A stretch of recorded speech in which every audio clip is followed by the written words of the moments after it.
Guys, dito na naman tayo sa Kitchen and Jo's Kitchen channel.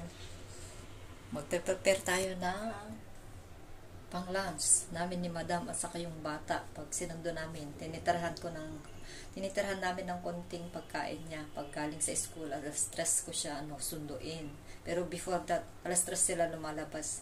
2:45 na ako pumupunta. So pagdating namin dito 3:15, yan, kakain din siya. Pag nakapahinga konti, pinsan pag nagutom, kain siya agad. Ito yung mga pagkain namin, cauliflower.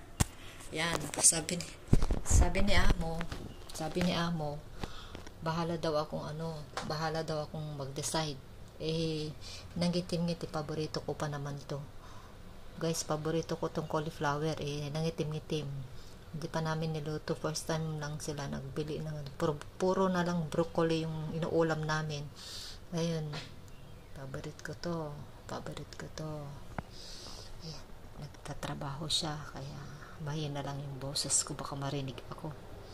So, aadobuhin ko na may chicken. Tapos, ito isasaw ko itong imbes na gawin kong soup.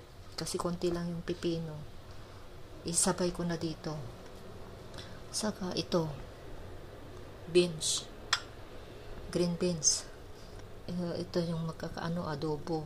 Tapos ito naman patola. Saka mushroom, gawin kong soup. Rice noodle soup ito.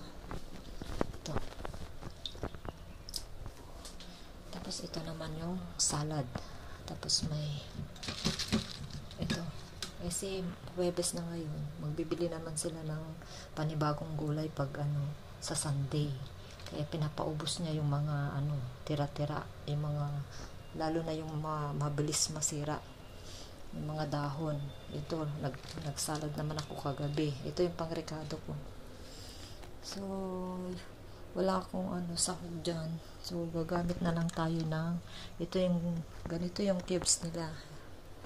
Chicken galing sa ref. Tapos ito naman yung pig, yung baboy, meat, pork cubes. So ito yung mga ricato ko guys, lagi basta may karne meron din yan. Cooking wine, cooking wine cooking, parang siyang alak. Ito yung soy, saka oyster, saka vinegar, saka yung maanghang. Nilalagyan ko ng maanghang. Konti lang. Pero meron na tayong chili. Nilagay ko na dito. Chili green. Maanghang. So, yan muna guys ang aking ito mushroom para dito sa patola. So, inulit-ulit ko na. Ito yung green onions. Carrot sobra ko kahapon. Hindi ko alam kung saan ko ilalagay. Idagdag ko na lang kaya dito. Kaya mamayang hapon na lang yan. Basta nilabas ko lang.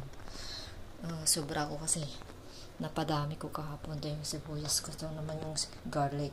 So magulo guys. Mas maganda pa na i-prepare mo muna lahat bago ka magluto para mabilis na lang magluto. 30 minutes lang guys.